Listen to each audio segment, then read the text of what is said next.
Welcome to LearnBee. I am Shivani Chauhan. Class 7th English का ये दिल्ली का सैम्पल पेपर है। आइए पूरा सॉल्व्स को करते हैं। तो ये देखिए, स्टार्टिंग में एक्चुअली इन्होंने जो स्टोरी दी हुई है वो क्लास 6 के पैक्ट विद द सन वाली है ना, वो इन्होंने दे दिया है यहाँ पे रीडिंग कॉम्प्रीहेंशन पे। तो हम लोग को क्या करना होता है, सबसे पहले हमें करने होते हैं क्वेश्चंस को पढ़ना होता है, फिर हम लोग आते हैं पैसेज पे। तो सईदास मदर वो सफरिंग फ्रॉम, तो सईदा की जो मदर थी वो किससे सफ़र कर रही थी। तो स्टार्टिंग में ही है, Saeeda's mother had been ailing for a long time. तो एलिंग यानी कि बीमार थी काफ़ी लंबे समय से। क्या क्या हो रखा था उनको, फीवर, कफ, बॉडी एक एंड पेनफुल जॉइंट्स। तो फीवर, पेनफुल जॉइंट्स, ठीक है। तो यहाँ पर ये वाला ऑप्शन हमारा हो जाएगा करेक्ट। तो आप यहाँ पर लिख देंगे फीवर एंड पेनफुल जॉइंट्स की उनको प्रॉब्लम हो रखी थी, ठीक है। नेक्स्ट देखिए, नेक्स्ट है व्हाट वाज सईदास मदर फॉरबिडन। तो किस चीज़ के लिए रोका गया था। तो आंसर देखिए यहाँ पे आ गया, मैंने अंडरलाइन किया हुआ है। She was forbidden normal food and was under strict orders to remain perpetually confined to her small dingy room with doors and windows fast and deprived of sunshine and fresh air. तो उनको बिल्कुल घर के अंदर ही अंदर रहना है, इस तरीके की बातें बोली गई थी और उनको नॉर्मल खाना नहीं खाने दिया जा रहा था। तो फ्रेश एयर और सनलाइट से उनको फॉरबिड किया गया था, दूर रखा गया था। नेक्स्ट है सईदास मदर वो टोल्ड टू ईट, उनको क्या खाने के लिए बोला गया, बाद में क्या खाने के लिए बोला गया, पहले तो मना कर रखा था। फिर क्या हुआ, कोई और डॉक्टर बुलाया गया, फिर उसको doctor came in few days and examined her and prescribed effective but costly medicine to the question as to what should eat. तो क्या उनको खाना चाहिए, तो उन्होंने बोला कि भाई चपाती, वेजिटेबल, मिल्क, फ्रूट्स, ये सब वो खा सकती हैं। तो यहाँ पे देखिए चपाती, फ्रूट्स वगैरह है ना, तो ऑप्शन 2 जो हो जाएगा वो करेक्ट हो जाएगा। ये तो पिज़्ज़ा वगैरह है। नेक्स्ट देखते हैं, क्वेश्चन क्या है कि in the context of the above passage which statement is not correct. इनमें से कौन सा स्टेटमेंट करेक्ट नहीं है। अब फिर उनको देखो, ये वाला जो है ना, एक्चुअली आप लोगों ने भी पढ़ा हुआ होगा, एनसीईआरटी का ही चैप्टर है पैक्ट विद द सन, वही इन्होंने ले लिया है कि पहले मदर अंदर अंदर रहती थी, फिर फाइनली एक डॉक्टर आए, इन्होंने बोला कि भाई इनको फ्रेश एयर में और सनलाइट में बैठाओ और ये सब कुछ खाना वाना खा सकती हैं। तो क्वेश्चन है next, in the context of the above passage क्या नहीं था। तो सईदा की मदर को फीवर, कोल्ड, जॉइंट पेन था। डॉक्टर ने एग्जामिन किया और मेडिसिन भी प्रिस्क्राइब कर दी। डॉक्टर ने एडवाइस किया कि सन में बैठे, ये सब तो था। बट क्या पैसा लाइफ से ज़्यादा प्रेशियस है, तो भाई ये बात तो गलत है और हमसे नॉट करेक्ट ही पूछा गया है। तो 4th वाला ऑप्शन इसका आंसर हो जाएगा। नेक्स्ट है कि जो सेंटेंस है इसको सीक्वेंस में अरेंज करना है। तो देखो सबसे पहले क्या हुआ था कि सईदा की जो मदर हैं उनको बीमारी थी और फिर उनकी जो कंडीशन हो रखी थी वो काफ़ी ख़राब हो रखी थी, है ना, और काफ़ी सारे फिजिशियंस को दिखाया था बट सब कुछ बेकार हो रहा था। उनकी कंडीशन क्रिटिकल हो गई थी और उनको जो है खाना वगैरह सही से नहीं दिया जा रहा था। तो 3rd वाला, ये वाला ऑप्शन बिल्कुल करेक्ट हो जाएगा। नेक्स्ट है, एक और आपका पैसेज है a bull and a lion once entered into a quarrel. एक जो बुल यानी कि सांड आप कह सकते हैं और लायन की एक दिन क्या हो गई, लड़ाई हो गई। इस जो पैराग्राफ है ना, काफ़ी सारे हमें वर्ड्स, नए वर्ड्स सीखने को मिलेंगे। क्वेरल हो गई यानी कि लड़ाई हो गई। तो who were fighting over small matter, किसकी लड़ाई हुई, स्मॉल मैटर क्या होता है, एक ट्रिफल जो शब्द होता है ना, उसको हम लोग कहते हैं छोटी मोटी बात में लड़ाई झगड़े करना। तो as usually happens it started with a small argument over a trifle but soon they were at each other. यानी कि पहले तो छोटी मोटी बातें बहस हुई और फिर बहुत ही खराब तरीके से उनकी लड़ाई हो गई। तो कौन लड़ रहा था छोटे से मैटर पर, बुल और लायन लड़ रहे थे, यहाँ से हमें देखने को मिल गया। नेक्स्ट आता है the bull using his horns and the lion attacking with his teeth and claws started fighting. तो लायन किससे अटैक कर रहा था, लायन अटैक कर रहा था अपने टीथ से और अपने क्लॉज से, और जो बुल था वो अटैक कर रहा था अपने हॉर्न्स से। हॉर्न्स होते हैं सींग, ठीक है। आगे क्वेश्चन देखते हैं, what was lion attacking with. तो टीथ और क्लॉज से लायन अटैक कर रहा था, है ना। यहाँ पर देखिए टीथ एंड क्लॉज होते हैं पंजे। However, as the battle progressed, जैसे जैसे लड़ाई बढ़ी, bull saw that he was not a really match for the lion. Bull को समझ में आ गया कि भाई वो लायन से जीत नहीं सकता है. Since prudence is better part of valor, valor होता है आपकी जो होता है ना साहस या फिर जो आपकी ताकत होती है, बट प्रूडेंस जो है ना आपकी समझदारी और आपके साहस से ऊपर होती है. Bull decided to flee. Bull ने सोचा कि भाई समझदार बनो और यहाँ से भाग लो क्योंकि जीत तो सकते नहीं हो, जान बचाओ. फ्ली मतलब भाग गया वो. The bull saw a cave so he entered. एक उसको गुफा दिखी, so he entered to escape the lion hot on his chase. तो उसको गुफा दिखी तो वो फटाफट लायन से बच करके उस गुफा के अंदर घुस गया. क्वेश्चन देखते हैं कुछ है क्या related. The bull entered the, अच्छा ठीक है, केव में घुसा था और किससे खुद को बचा रहा था, लायन से बचा रहा था. तो बुल ने केव में एंटर करा to get protected from lion, lion से बचने के लिए. नेक्स्ट देखिए आता है the goat herders use the cave to shelter their flocks in a stormy weather. तो गोट हर्डर यानी कि जो गोट को चराने वाले जो चरवाहे थे वो खुद को बचाने के लिए इस केव का इस्तेमाल करते थे. मतलब जैसे कि बचाने के अंदर से जैसे तूफान वूफान आ जाए तो गोट को लेकर के वो आ जाते थे जो चरवाहे थे उस गुफा में. It happened that one of the goats had been left behind in the cave. और मतलब क्या हुआ कि एक गोट रह गई थी गलती से केव में.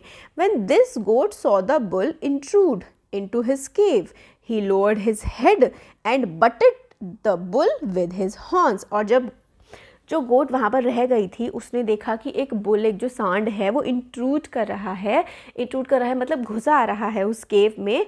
तो गोट ने क्या कि अपना सर नीचे किया और अपने सींगों से बुल को मार दिया. The lion was still prowling. Lion जो है वो फिर से प्राउलिंग कर रहा था, इधर उधर घूम रहा था दहाड़ता हुआ. क्वेश्चन देख लेते हैं कि on seeing the bull into the cave dash lowered his head. तो है ना, तो गोट ने अपना सर लोअर कर लिया था and butted it with his horns, है ना, हॉर्न से उसको मारा. प्राउलिंग का जो है सिनोनिम क्या होता है, प्राउलिंग का मतलब होता है रोम करना, इधर उधर घूमना. ठीक है, तो अब आगे का हमें पढ़ने की ज़रूरत नहीं है क्योंकि हमारे क्वेश्चंस ख़त्म हो चुके हैं, है ना. अब राइटिंग सेक्शन देख लेते हैं. राइटिंग सेक्शन में है the teacher like the most या फिर स्कूल लाइब्रेरी. इन दोनों में से किसी एक पर आपको पैराग्राफ लिखना है 6 नंबर के बेसिस पर. ठीक है, फिर दूसरा है आपको विजुअल इनपुट दिए हुए हैं, आपको कुछ यहाँ पर देखने के लिए मिल रहा है. ठीक है, या फिर आपको लिखा हुआ भी मिला है an old farmer on death bed. यानी कि ओल्ड फार्मर है, उसकी ऑलमोस्ट डेथ होने ही वाली है. Sons idle tells them of hidden treasure in the fields. तो सन जो थे उसके ज़्यादा कुछ करते नहीं थे ओल्ड फार्मर के. तो ओल्ड फार्मर ने अपने बेटे को बताया कि भाई खेत में छुपा हुआ मतलब एक खजाना है. सन्स डिग नो ट्रेजर फाउंड. सन्स ने खूब खुदाई करी बट कोई खजाना नहीं मिला. सो द फील्ड यानी कि उन्होंने खेत को जोत दिया. रिच हार्वेस्ट, और बहुत अच्छी फसल उगाई. तो समझे किस तरीके से मेहनत करना सिखा दिया ओल्ड फार्मर ने. तो चलिए हम ना ये दोनों टॉपिक्स पर राइटिंग सेक्शन है हम देख लेते हैं कि कैसे करके लिखना है. तो सबसे पहले my favourite teacher you like most. ठीक है, a teacher is a person who provides knowledge and improves skill of the students.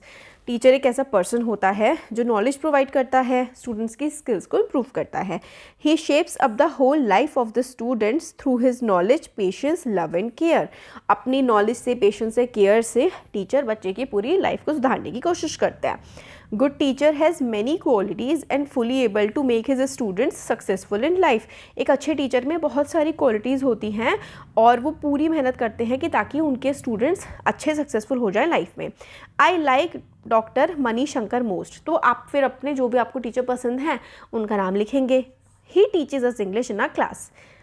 He keeps the class learner centred all the time. Class में हमेशा वो ऐसे रखते हैं कि भैया सब अच्छे से पढ़ाई कर सकें. His instructions are clear, short and step by step. तो बिल्कुल अच्छे से इंस्ट्रक्शंस देते हैं. He teaches English using lot of activities. He uses interesting games to arouse interest in English among the students. No one escape from sharp monitoring during the activities. तो बड़ी सारी activities कराते हैं, गेम्स कराते हैं, जिससे बहुत ही अच्छा सा इंटरेस्ट हमें क्लास में बना रहता है. He encourages us to work in pair and group. तो पेयर और ग्रुप में हमें काम देते हैं वो. It help us to generate new ideas. तो हमें इस वजह से नए नए आइडियाज़ आते हैं. In spite of subjects he teaches us ethics and etiquette also to make us strong by character, वो हमें मतलब सब्जेक्ट के अलावा एथिक्स एटिकेट्स भी पढ़ाते हैं जैसे हमारा करेक्टर स्ट्रॉन्ग हो जाए. He is very caring and loving by nature. He would always be my best teacher. बहुत ही अच्छे हैं, वो हमेशा मेरे बेस्ट टीचर रहेंगे. तो ये माई टीचर वाला जो पैरा था वो हमने देख लिया. अब जो फार्मर अपने बच्चों को मेहनत करने का एक तरह से लेसन देता है. तो hard work never waste. One farmer was very old. He was dying on the deathbed. He told his sons he has buried or laid low immense wealth in field. तो उन्होंने कहा कि भाई मैंने ना खजाना बहुत ही गहराई में छुपा रखा है. After my death you dig it. मेरी डेथ के बाद तुम उसको खोदना. After this he kicked the bucket. After his death farmer's son, farmer नहीं आएगा, farmer's sons thought that they should search for the hidden treasure, कि भाई हमें जो है खजाना ढूंढना चाहिए. वो स्पेड ले जाते हैं और फील्ड को जोत देते हैं, बट उनको खजाना नहीं मिलता है. फिर पूरी कहानी बताते हैं. मदर जो है वो काफ़ी समझदार होती हैं. वो कहती हैं कि अब तुमने इतने ग्रेट एफर्ट करके जो खेत है वो जोत ही दिया है, तो भाई तुम इसमें फसल भी उगा दो. फसल उगा देते हैं और बहुत अच्छी हार्वेस्ट हो जाती है. तो यहाँ से आप लोग देख करके इस तरीके की स्टोरी बना के लिख सकते हैं. अब ये हमारा राइटिंग सेक्शन वाला हमने देख लिया. अब हम लोग ग्रामर सेक्शन देख लेते हैं. इसमें फिल इन द ब्लैंक्स हैं, ठीक है. The dogs dash messed up the trash bin. Dogs ने क्या किया, जो ट्रैश बिन थी यानी कि जो कूड़ेदान था उसको ख़राब कर दिया. तो डॉग्स ऐसे है ना, तो यहाँ पे इसलिए हैव आएगा. नेक्स्ट है ऑक्स. ऑक्स से पहले तो हमेशा एनी आएगा ना, है ना. An ox owned by Gopal fell ill and died. ठीक है. There are, क्योंकि 10 है ना तो इसलिए मल्टीपल तो आर आएगा. I bought dash umbrella yesterday. I bought an umbrella, है ना, मैंने एक अम्ब्रेला खरीदा. My mother dash a wonderful chef. My mother is a wonderful chef. Fill in the blanks with correct degree of adjective. ठीक है, तो adjective की correct degree आप लोगों को फिल आउट करनी है. तो ईजी, ठीक है, ईजी, ईजियर और ईजीएस्ट. हैप्पी, हैप्पियर और हैप्पीएस्ट. गुड, बेटर, बेस्ट होता है. बिग, बिगर, बिग, बिगर, बिगेस्ट. Difficult, more difficult. एक तो डिफ़िकल्ट हो गया, ये हो जाएगा मोर डिफ़िकल्ट और इधर हो जाएगा मोस्ट डिफ़िकल्ट. नेक्स्ट आता है आपको ऑपोजिट वर्ड से मैच करना है. Shallow lake. शैलो मतलब जिसकी गहराई कम होती है, तो शैलो का उल्टा क्या हो जाएगा, शैलो का उल्टा हो जाएगा डीप, है ना. शैलो जो है वो कम गहरा होता है और इसका उल्टा होता है डीप, यानी कि काफ़ी ज़्यादा गहरा. कॉस्टली मतलब महंगा और चीप. कॉस्टली जो होता है वो चीज़ क्या होती है, वो चीज़ काफ़ी महंगी होती है. और जो चीज़ चीप होती है, यानी कि चीप क्या होता है, जो सस्ता होता है उसको हम लोग चीप बोलते हैं. डर्टी क्लोथ यानी कि गंदे, तो डर्टी का उल्टा क्लीन हो गया. शार्प यानी कि पैना और ब्लंट यानी कि जो शार्प ना हो, जिसकी मतलब कहते हैं ना कि जो चाकू इसकी धार कम हो गई, जिसकी धार कम हो वो ब्लंट होता है. नेक्स्ट है I dash him at the bus stop every day. तो इसमें करेक्ट फॉर्म ऑफ वर्ब भरनी है. हर डे होता है ना तो मीट आ जाएगा, चेंज नहीं होगी. I meet him at the bus stop every day. Sameer dash for a walk now. Sameer went, वो गया है अभी वॉक के लिए. I dash the school last month. तो आई जॉइंड, मैंने लास्ट मंथ ही स्कूल ज्वाइन किया है, कर चुके हैं ना पास्ट में.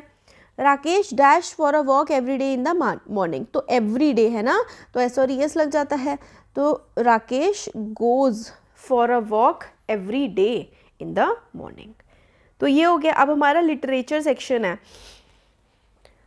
देख लेते हैं. The king turn round and saw the bearded man. तो जो फर्स्ट वाला चैप्टर है ना 3 क्वेश्चन, वो वाला पैसेज है, तो हम क्वेश्चंस देख लेते हैं. द किंग सॉ अ क्या, बियर्डेड मैन. क्या आ जाएगा यहाँ पे, किंग ने क्या देखा, किंग ने एक बियर्डेड मैन देखा running towards him. Dash is a person who lives in solitude. तो सॉल्टीट्यूड में कौन रहते हैं, अलग अलग कौन रहते हैं, हर्मिट, संत जो होते हैं, है ना, हर्मिट अलग रहते हैं. स्टेट इसमें से बताना है कि ट्रू है कि फॉल्स है। The king and hermit did their best to save the life of a wounded man, ये बात तो बिल्कुल सही थी, हमने देखा था ना, उन्होंने अच्छे से उसको बचा लिया था। नेक्स्ट आता है dusty old window around at the side, है ना, तो ये वाला हो गया, आप लोग कर लीजिएगा ये वाली जो पोएम है। और हमारे ये क्वेश्चन आंसर्स हैं, इसके मैंने आंसर्स यहाँ पर दे दिए हैं, तो ये वाली पोएम और ये आंसर्स मैंने लगा दिए हैं, और ये क्वेश्चंस के भी आंसर आपको यहाँ पर मिल जाएंगे, ये क्वेश्चंस इंपॉर्टेंट हैं। तो ये हमारा पेपर पूरा सॉल्व करके देख लिया हमने। Thank you.